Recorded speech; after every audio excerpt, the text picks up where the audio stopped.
Greetings! We've been living nomadically in our little Scamp trailer for almost 4 years now, and in doing so I've learned a lot about towing. Many people ask why we tow with a Subaru, and believe it or not, there is some logic to this decision. You may be asking yourself, why the hell am I going to listen to a dude with a man bun tell me about towing stuff? And to that I'd say, touché, good sir. I'm by no means an expert. Please do your own research. This stuff can be dangerous if you do it incorrectly. My experience is with a 13-foot Scamp, which is an ultralight trailer, so this information is more relevant to trailers on the lighter end of the spectrum. Oh my gosh, you are so awesome. Stay tuned, and toward the end of the video we have some considerations for choosing a tow vehicle of your own.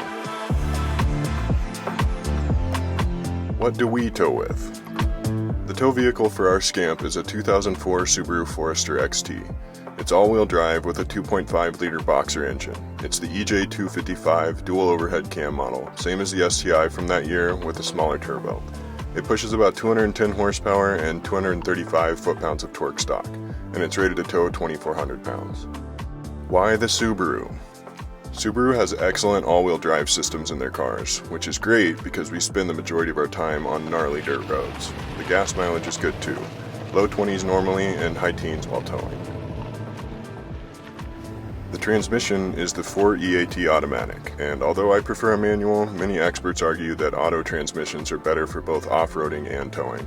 It also has 4-wheel disc brakes, which is important because we don't have trailer brakes on the Scamp. For a bit more money, we could have gotten a slightly newer model Forester, but I prefer older cars. Older cars have simpler systems, fewer electronics, and sensors. Also, Subaru parts are interchangeable between models, so they're pretty easy to find. I like to be able to work on the car by myself when it makes sense, though I choose to go to experts when we can since we lean on the car so heavily. This car checked all the boxes for us. All-wheel drive, reliable, long-lasting, small but powerful, lots of storage space, ground clearance, repairable, and a great value for around $8 grand. And the not-so-logical reasons why we chose this particular Forester model. I've been a big fan of rally racing since I was a kid. The WRX was always the second car I bought in Gran Turismo 3. With some upgrades, the WRX could sweep all the rally championships and unlock true rally cars to beat the rest of the game with.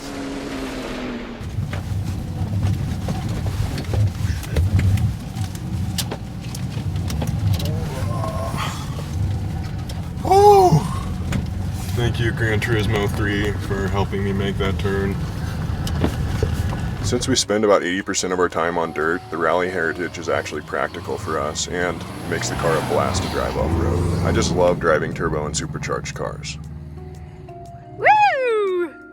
The hood scoop is both badass and functional. The intercooler is mounted below the scoop rather than on the front of the car to prevent rock damage while off-roading.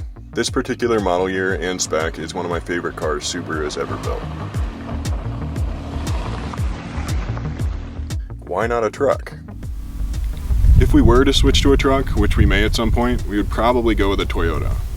This isn't to say that other car manufacturers aren't any good, I just like Toyotas. A Tacoma, 4Runner, or older Tundra would suit our needs for sure. I like the size of the late 90s and early 2000s Tacomas, and the Lexus GX and LX models are pretty cool too.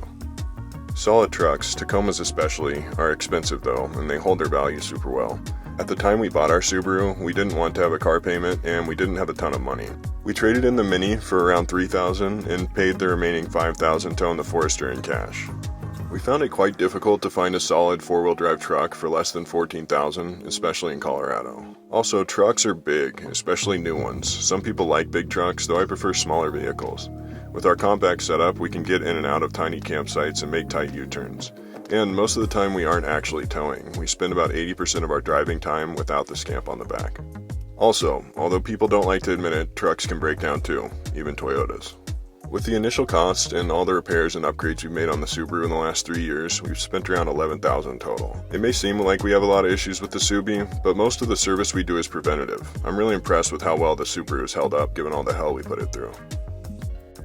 Things we've done to our Subi. The first thing is our ODB reader. We brought this over from the Mini. This way we can check engine light codes and even clear them. ODB readers are a great way to get an idea of what's going on with your car without taking them into a shop for diagnosis. And they only cost around 20 bucks. After a year or so of owning the Subi, we took it to our friends at URABUS for some preventative maintenance. These guys are awesome. They specialize in Volkswagen Vanagons and Westphalias.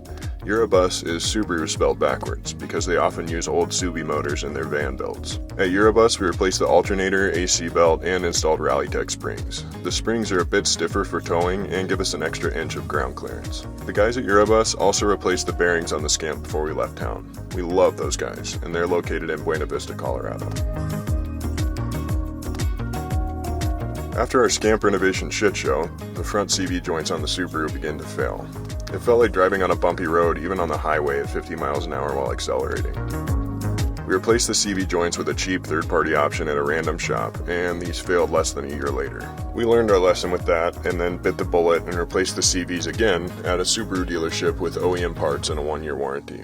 Non-OEM CV joints may work for most people, but with our Subaru being a turbo model, with a lift, towing often, and spending most of its time off-road, we ran through these cheap CVs quick.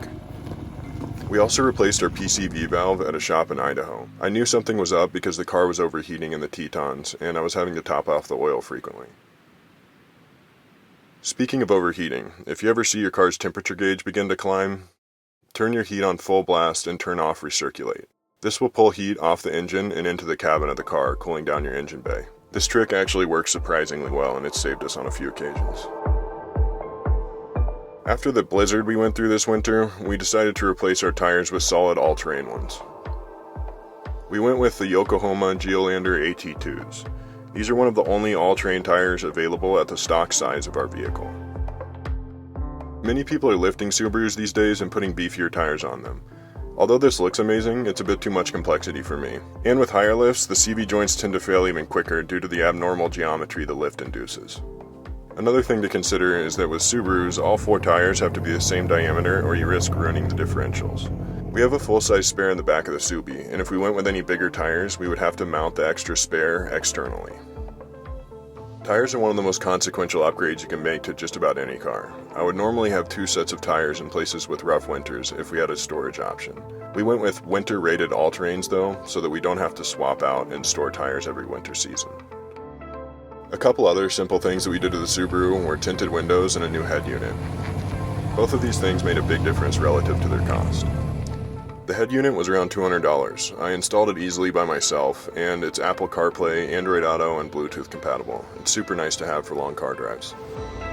We had a number of maintenance items to work out here in the Pacific Northwest, and we looked around for a reputable shop in the area.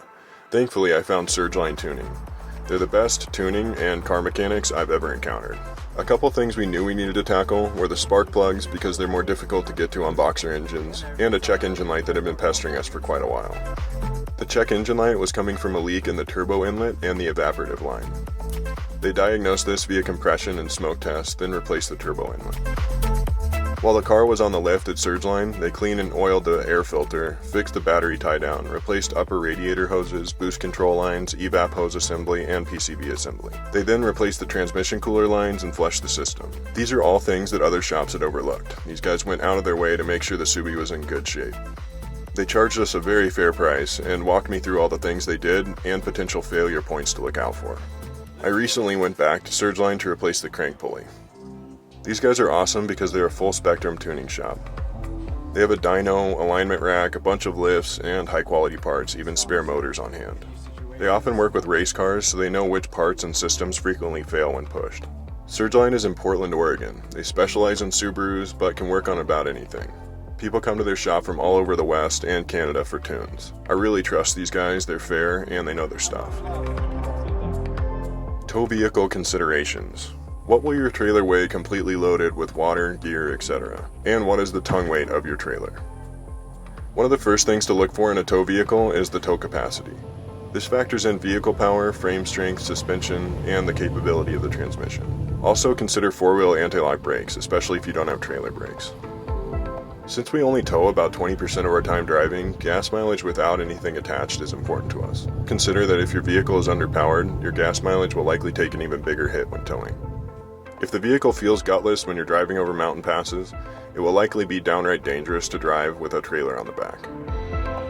I actually like having more power than I need while towing. More horsepower is actually safer in this context. Vehicles powered by diesel also have a number of benefits to consider. Diesel vehicles generally have higher torque, gas mileage, and engine longevity. What is the ground clearance of the vehicle you're looking at?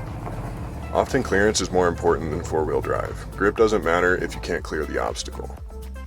How long will you keep the vehicle? Do you plan to sell it in a few years or keep it for the rest of time? Consider depreciation. Is the car old enough to have lost most of its value? If so, it may be a smart buy because it will maintain the majority of the value it still has. If the car is newer, does it have a warranty? Is the engine and drivetrain common enough on the vehicle that shops in the middle of nowhere will know how to work on it? Which systems typically fail in the model you're looking at? Have those items already been fixed on the specific vehicle you have in mind? If not, these variables can be used in negotiation. Counterintuitively, I typically think it's safest to buy vehicles at the model year just before big overhauls and facelifts. This way the kinks are worked out on the build. Factor in vehicle costs when looking at trailers. Big, heavy, old trailers are easy to find for cheap, but many of these trailers require a full-size or bigger truck to tow them. So you may end up spending more money than you think on a big, cheap trailer. How much time will you actually spend off-road? If you plan to camp in established campgrounds, your potential vehicle choices open up significantly. We got away with some crazy stuff towing with the Mini. If we didn't spend the majority of our time off-road, we likely could have made that little car work long-term. Check out our video on towing with the Mini for more info. Truck, van, or SUV. Trucks are nice because of the bed. If you have motorcycles, for example, you can keep them in the back of the truck. Truck bed campers are also cool because you can tow a trailer with toys or even a boat behind. Vans can expand your living space or payload. SUVs can generally be had a bit cheaper than their truck counterparts and have safe internal storage and human hauling capacity. Lastly, can you get by with your current vehicle? The idea is to get out there and enjoy life. Don't spend all your money before you hit the road. If your budget is tight, work with what you do have. It's impossible to know exactly what you need before some experimenting. I left a list of Subaru and Forester specific videos in the description below for my fellow Subi nerds. I hope this video has been helpful, and if you have any questions or suggestions, please drop them in the comments, or join the conversation on our Discord server. Thank you, and have a wonderful day.